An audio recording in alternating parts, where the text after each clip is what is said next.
Hello, this is Joe Pryor of the virtualrealestateteam.com in Oklahoma City.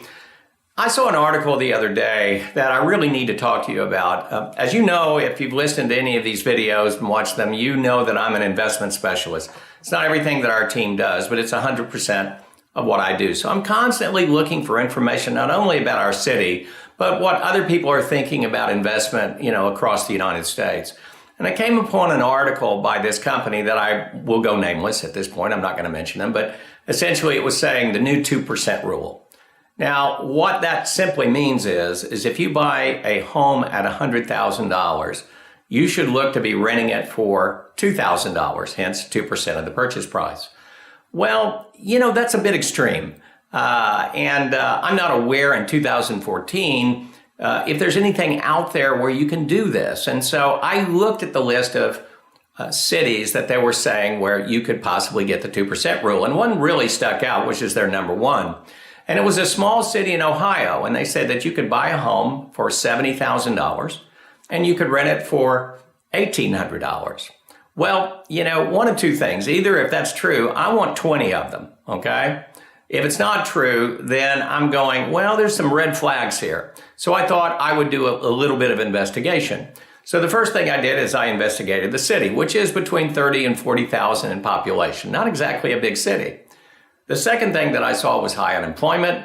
The third thing that I saw is that the household income, the average household income was $24,000. That's $2,000 a month before you take out taxes, food, gas, or anything. So I'm going, $1,800 a month. I think there's something maybe wrong about this.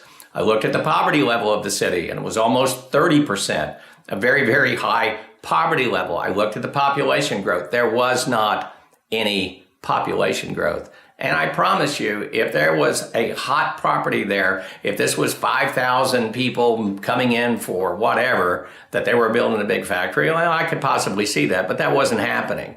And by the way, if something can rent for $1,800, it's not going to sell for $70,000, mainly because the law of supply and demand said, if you have something like that, everybody wants it. And so therefore, I'm going to pay $130,000, $140,000, $150,000 for it. That's what happens when you have incredible demand. And so when I talk Oklahoma City investment real estate with people, and I talked an hour today with a gentleman from California, my job is to support whatever I promise by the facts, because if I can't support the facts, or if I do a pie in the sky, you're not going to come back. You're not going to be happy. And it's not supported by the facts. And so any investment realtor, should have a good grasp on why their city is what it is and why Oklahoma City, for instance, is one of the best places you can invest in real estate in the United States. And I have some things that I can show you. I have metrics for my property manager that I can show you historically in terms of what we get rents. And though, the second thing I did, by the way, is I looked at the company and I said, what is this company all about that's publishing this article? And what I saw is somebody wants to sell you ebooks, a lot of ebooks, at about $50 an ebook, a lot of money.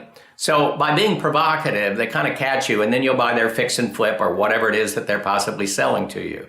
But, do your diligence, especially if you're investing outside of your particular area.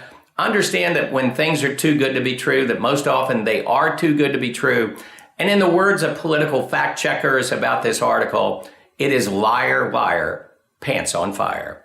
This is Joe Pryor of the virtualrealestateteam.com in Oklahoma City, where we deliver traditional real estate values at the speed of technology.